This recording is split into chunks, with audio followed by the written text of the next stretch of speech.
What's one family saying or phrase you heard growing up that still sticks with you? At my daughter's wedding, I was told to sit in the back, as if I were some distant relative who just happened to wander in for the free champagne, and when I opened my mouth to ask why, the words that came back at me were sharp enough to cut through bone. "You're just the checkbook, not the dad." I have replayed that line 100 times since, each time wondering whether my daughter rehearsed it, whether someone else whispered it into her ear,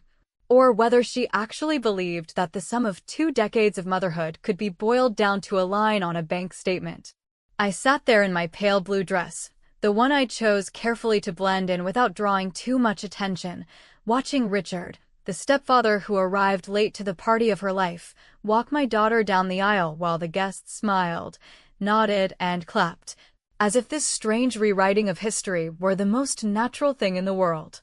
It felt like being erased in real time, like someone had reached into the story of my family and cut my roll with a red pen, leaving only the parts that were convenient. I had been the one who sat through every fever and every parent-teacher conference, the one who signed permission slips and stayed awake at night doing mental math to figure out whether I could afford braces and rent in the same month. Yet in that chapel, with its fake stained glass and its expensive floral arch, all that remained of me was a chair in the second-to-last row and a title that sounded more like an insult than a compliment.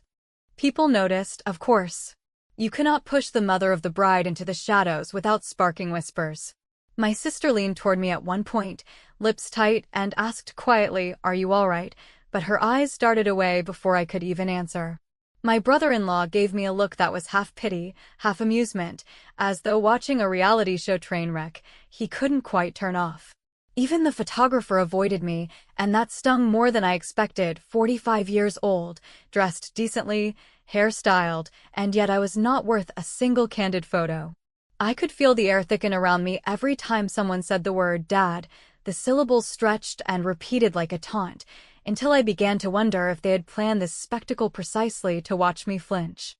I kept my face still, though, because if there is one thing I have learned in divorce court, in custody battles, in boardrooms where men think silence means weakness,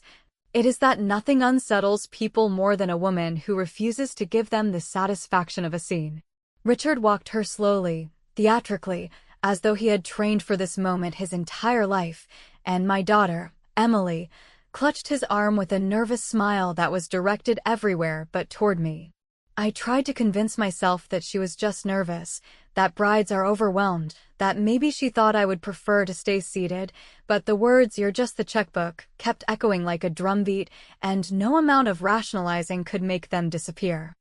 I had imagined this day so many times, not in some sentimental fairy tale way, but in the practical, middle-aged sense, how much it would cost, who would attend, whether I could keep my dignity sitting across from my ex-husband and his carefully staged new family. I had not imagined this particular humiliation. I had pictured myself at her side, holding her bouquet for a moment while she adjusted her veil, maybe whispering something funny to ease her nerves, something small that only she and I would remember years later. Instead, I sat in the back and clenched my jaw so tightly that I thought I might crack a tooth, forcing myself not to stand, not to shout, not to remind the room that biology and sacrifice and sleepless nights are not something you can replace with a suit and a steady paycheck. As the vows began, I realized I had drifted into a strange, detached state, where everything looked like a movie I had accidentally wandered into. The pastor's voice sounded muffled, the guests blurred, and the only thing I saw with sharp clarity was the back of my daughter's head, the veil trembling slightly as she breathed. I wondered if she felt proud in that moment or if, deep down, she felt the tremor of betrayal too. She didn't look back once, not even when she laughed nervously at the wrong moment during the vows. I thought, maybe that was her way of not seeing me, of not letting herself acknowledge what she had done.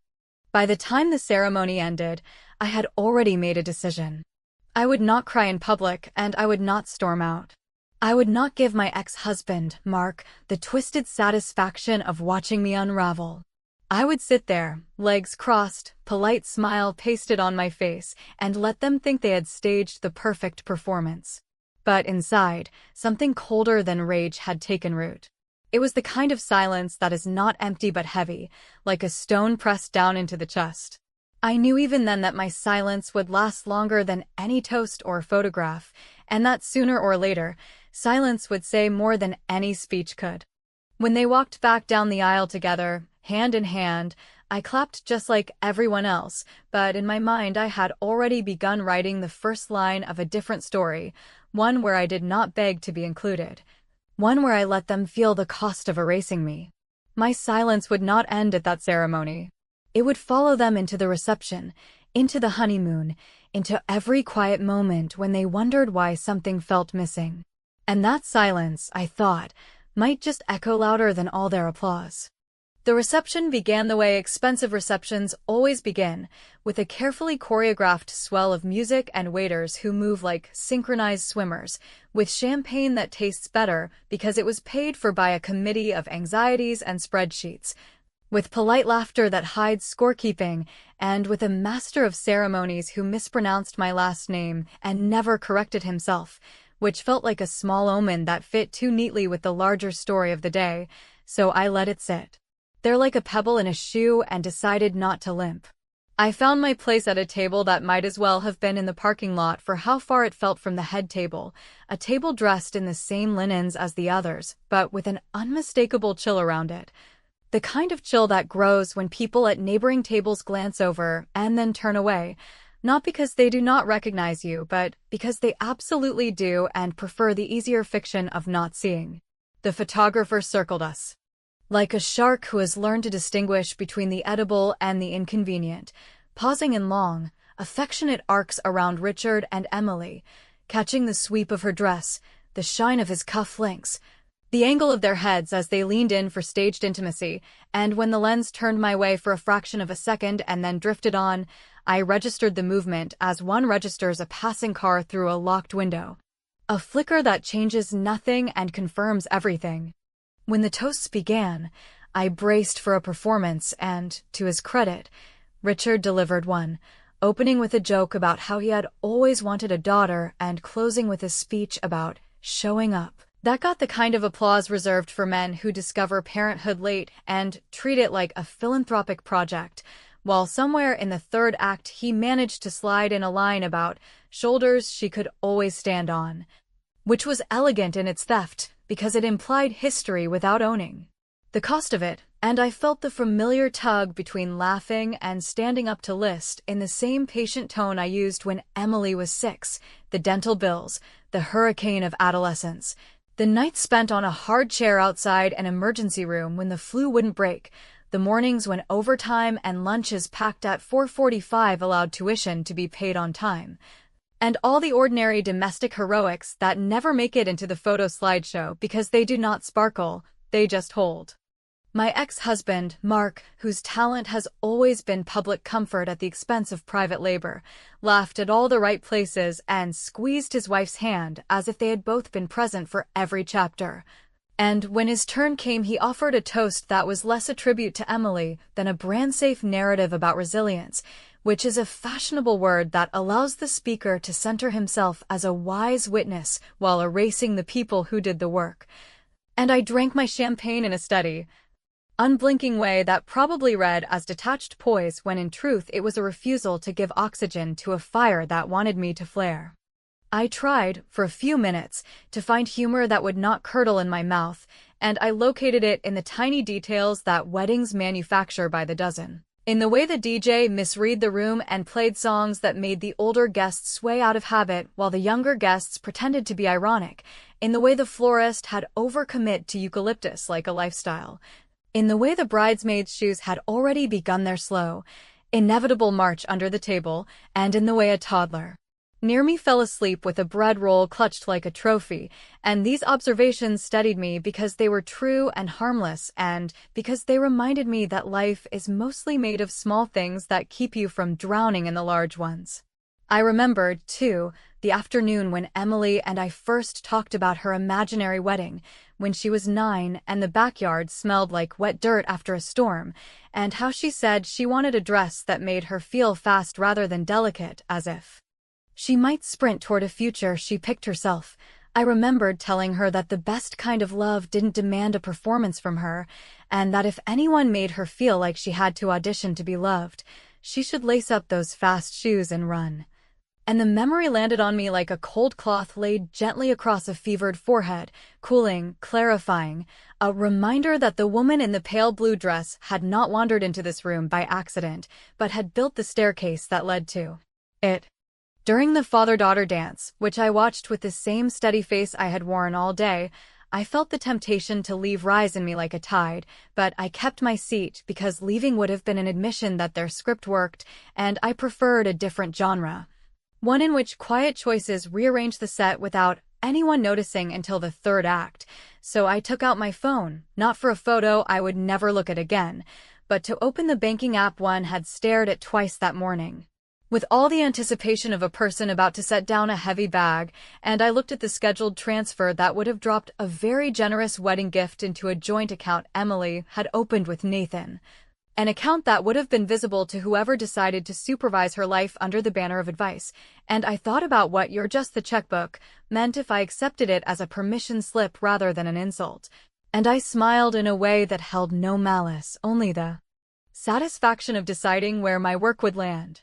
I canceled the transfer with a fingertip, not because I wanted to punish my daughter, whom I love in a way that embarrasses me with its stubbornness, but because I wanted to give her something cleaner than applause or furniture, autonomy. And then I opened a new account in her name only with a bank that still allows a person to draw boundaries in clear lines, funded it with the exact amount I had planned to give, added a note that would display on her first login that read, "For your life, not for anyone's optics," and scheduled an email to arrive at midnight with the access details, the statement copies of 2 decades of receipts that have her name on them, and a single sentence that may be the most accurate toast I could offer. When no one was taking pictures, I was there, and I slid the phone back into my clutch while the room clapped for a story that sounded complete and felt, to me, newly unfinished, because the gift had been moved from a table in a crowded hall to the one place where it could not be misattributed or siphoned or paraded as someone else's generosity. When the dance ended and the applause receded into the murmuring that always follows orchestrated sentiment, I stood to stretch and caught Emily's eyes for a bare second, and there was a flicker in them, a quiver of something like recognition or doubt. That passed too quickly to read cleanly, and I let it go because the point of a boundary is not to force comprehension, but to anchor dignity, and I returned to my chair with the soft relief of a person who has done the next right thing, and as the DJ announced the bouquet toss with a joke that made the aunts clap and the teenagers smirk, I reminded myself that revenge, when it is chosen carefully, does not have to be loud to be felt. And that sometimes the most efficient blade is an outcome someone must live with, which is why, when Mark approached my table with the stiff smile of a man preparing a scripted kindness and asked whether I was enjoying myself, I answered with a pleasant, unremarkable sentence that gave him nothing to hold onto, then picked up my clutch and walked toward the hallway where the exit sign glowed its small, reliable red, already preparing the clean, silent departure that would make tomorrow's 17 messages sound different than they would have if I had stayed and begged to be seen.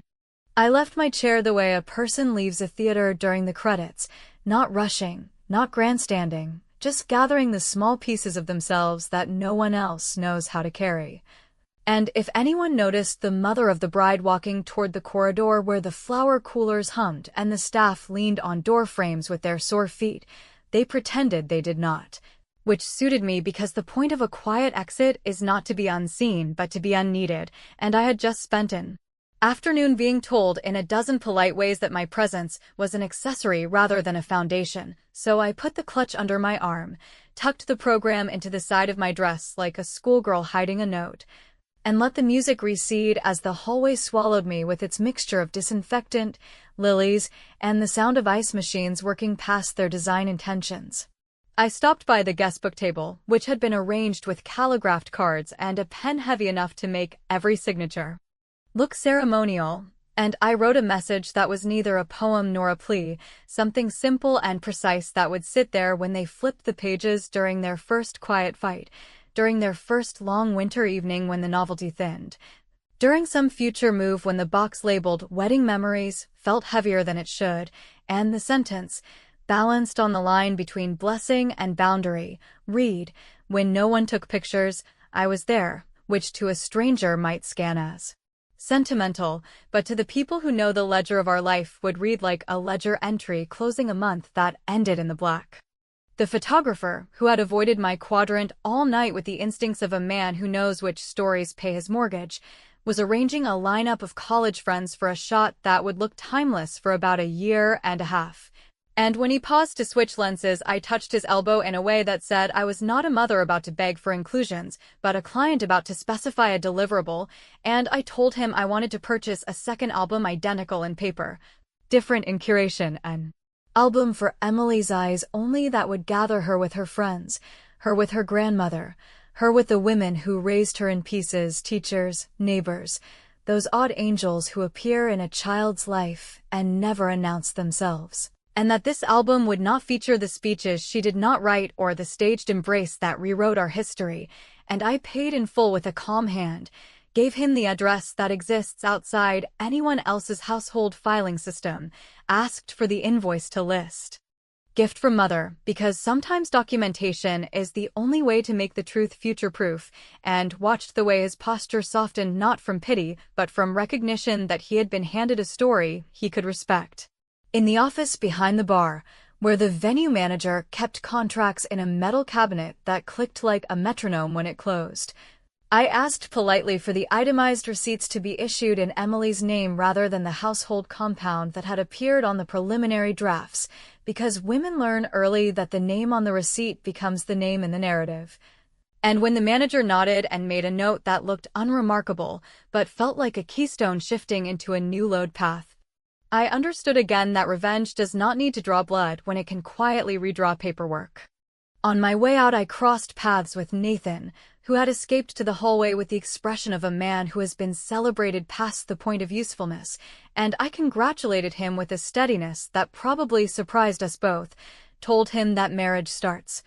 In truth, when the last centerpiece is thrown away and someone is sick in the night and the laundry is wet because the machine died and there is a choice to be kind anyway. And I said one more thing, not sharp, not coated in sugar, just the kind of sentence a woman earns the right to say after years spent carrying a household on her back, which was that Emily runs fast when she feels cornered and that the best way to love her is to give the corner a door. And he nodded with the seriousness of a person who has just been handed clear instructions for a machine he cannot afford to break, and I left him there with his tie loosened and his future moving around him like furniture sliding into place. The parking lot had that midnight blue quality that makes every car look like a decision, and as I walked to mine I felt the heat drain from my face and settle somewhere lower, where it could be stored like winter wood. And I sat behind the wheel and let the silence expand until the music from the hall thinned to a rumor. Then I started the engine and drove the long way home. Past the school where I once stood in a pickup line with a thermos of coffee because I had worked a double and could not trust my hands to hold a paper cup. Past the diner where Emily learned to tip well because I told her that service workers are the people who keep the world from splitting its lip. Past the apartment where I stayed after the divorce. The one with the view of a brick wall that in spring grew a rash of ivy and made even that scrape of sky feel intentional. And by the time I reached my street, I had stopped rehearsing arguments I would never deliver and started cataloging the practical steps I had already laid like breadcrumbs for a version of tomorrow in which my daughter would need a way back that did not require permission from people who liked to run the door. At home, the dress came off with that end-of-day sigh fabric makes when it has been held together by willpower, and I placed it on a chair rather than a hanger because I did not want to pretend I would ever wear it again.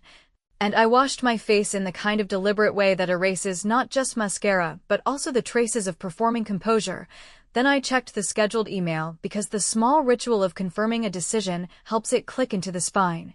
And I saw the timestamp waiting like a bright buoy in dark water, and I let myself imagine Emily opening it without witnesses, reading the sentence and the attached statements, and feeling not guilt, though guilt has its uses, but a recalibration of gravity that might tilt the room back toward the people who carried its beams. I slept like someone whose muscles remembered the weight of a long carry and felt no shame about setting the pack down, and when morning arrived it did so with a phone that lit the bedside table in a frantic strobe, message after message stacked like birds on a wire, and I counted them automatically the way a parent counts an absence, 17 voice notes in her name, each beginning with my own. Each tagged with the urgency of a person who has just discovered that silence is not emptiness, but a boundary with depth, and I let them sit there for a minute longer than mercy would advise, because the choice to listen should never be made while still half asleep. Then pressed play on the first and heard my daughter's breath hitch as she said, "Please talk to me." The morning light fell through the blinds in pale, uneven stripes across the bedroom floor, brushing against the phone that blinked insistently on the nightstand and demanding my attention in a way that made it impossible to ignore the 17 voice notes waiting like a line of fragile confessions, each one beginning with a tremor in my daughter's voice. Each one carrying the weight of a night spent replaying choices that could not be erased, and I realized immediately that the Emily who had waved me into a back row, who had accepted Richard's hand as hers down the aisle with a smile that felt rehearsed, was the same Emily who now sounded like a small animal caught in a storm, who had spent hours compiling her own regret into sound waves that reached me across a city street and a decade of misaligned expectations. I picked up the phone with deliberate calm, allowing the first note to play in full, listening to her inhale and exhale between words, hearing her apologize, stumble over phrases, cry in a way that was not performative but real. The kind of sound that threatens to split the listener open because it carries both vulnerability and the stark reality of having made a choice that hurt someone who had always carried her silently through countless storms. I sat on the edge of the bed, dressed in yesterday's pale blue silk that smelled faintly of the night before, and I let the notes wash over me in sequence, each one layering her distress over the previous one. A crescendo of sound that mapped the landscape of a heart that had been convinced its own narrative was correct, only to discover that truth is heavier than memory, and memory heavier than love, and that in the absence of acknowledgement,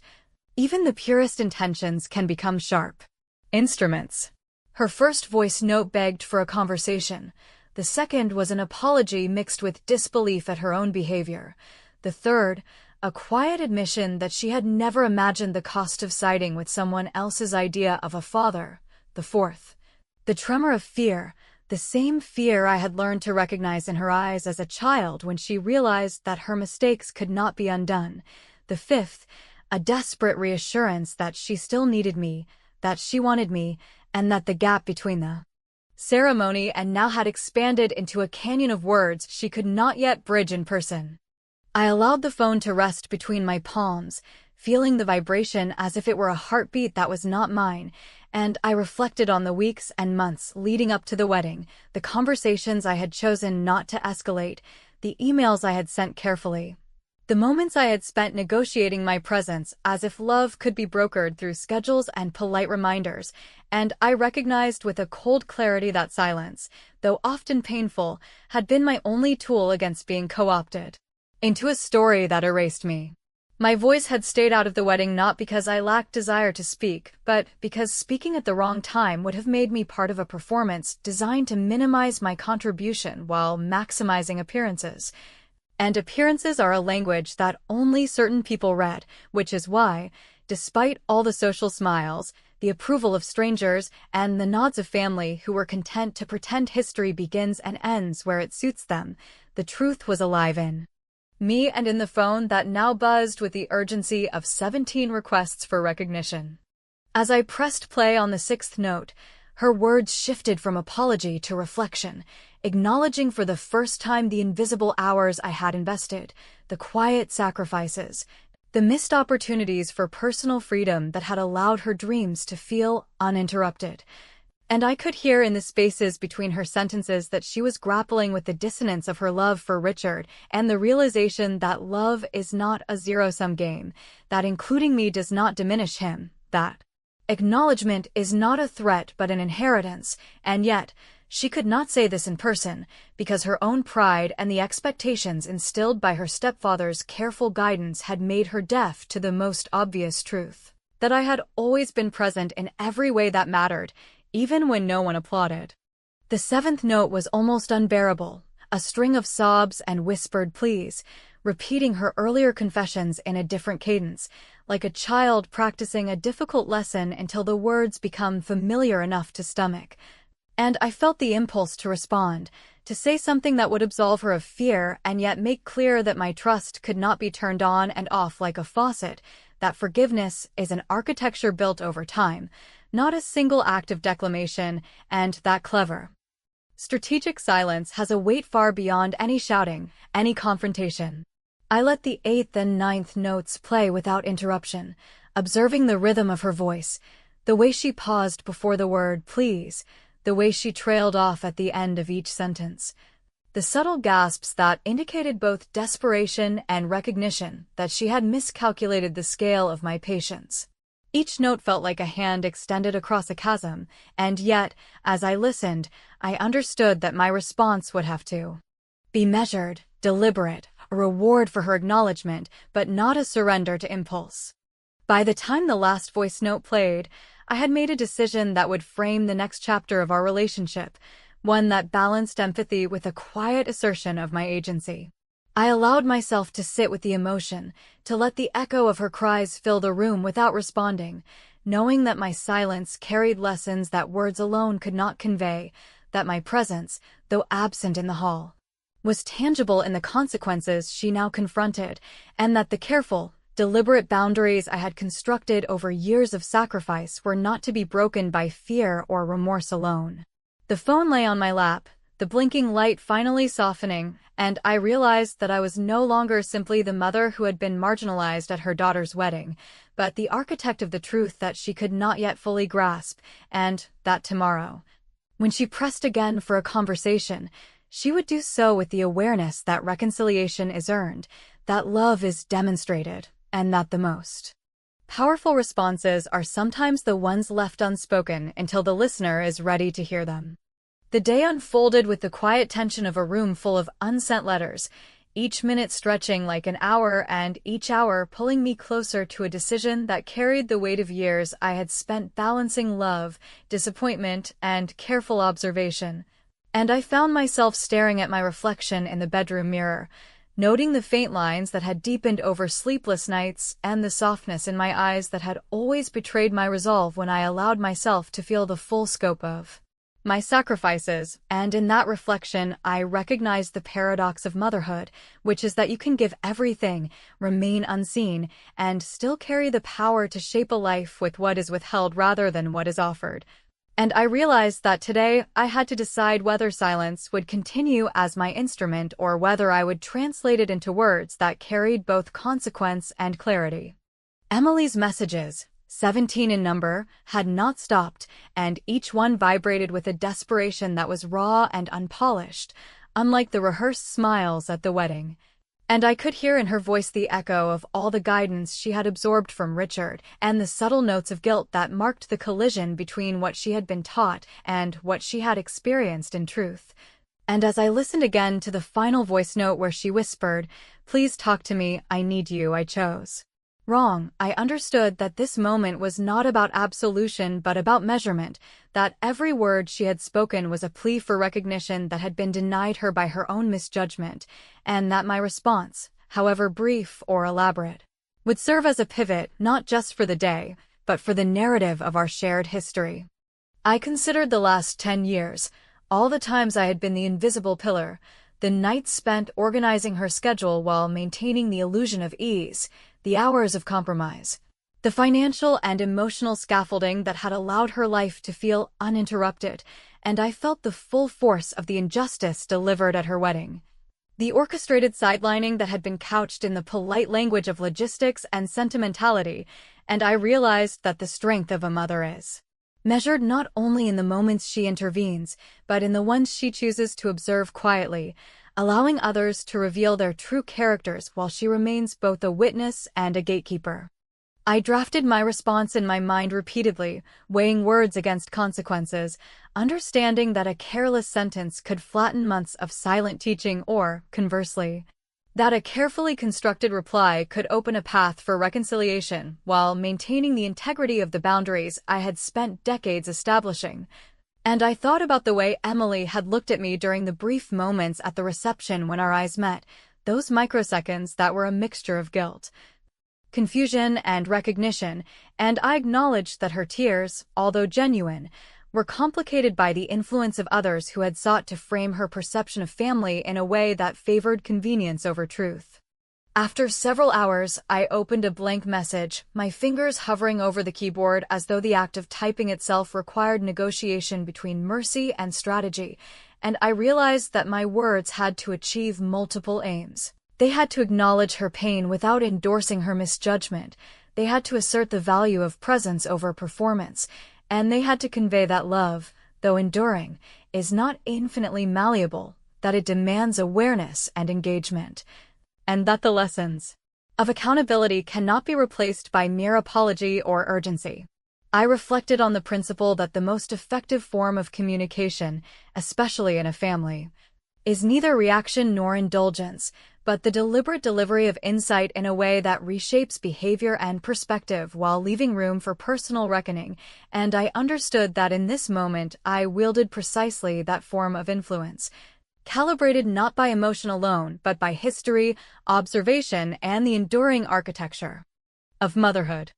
I began to write, my words flowing slowly, deliberately, structured not as chastisement, but as an invitation to reflection, not as lecture, but as guidance, not as closure, but as a framework for future engagement, acknowledging her remorse, recognizing the courage it took to admit error, and reinforcing the enduring bond that cannot be erased by a single ceremony or a carefully staged narrative. And I paused repeatedly to reread, to ensure that each phrase carried its intended weight, that each sentence balanced compassion with clarity, and that the tone, while firm, remained rooted in the depth of experience that only time and sustained care can produce. Finally, after what felt like hours compressed into a single decision, I pressed send, not with relief but with anticipation, understanding that the impact of my words would unfold gradually, that Emily would hear them in fragments, internalize them in her own way, and confront the consequences of her choices with a mixture of gratitude, reflection, and accountability, and I recognized in that moment the essence of maternal influence, which is that power does not lie in command or outrage but in the careful, measured shaping of understanding and the patient, deliberate cultivation of perspective, so that the next time she must decide where loyalty, recognition, and truth intersect, she does so with the guidance I have provided,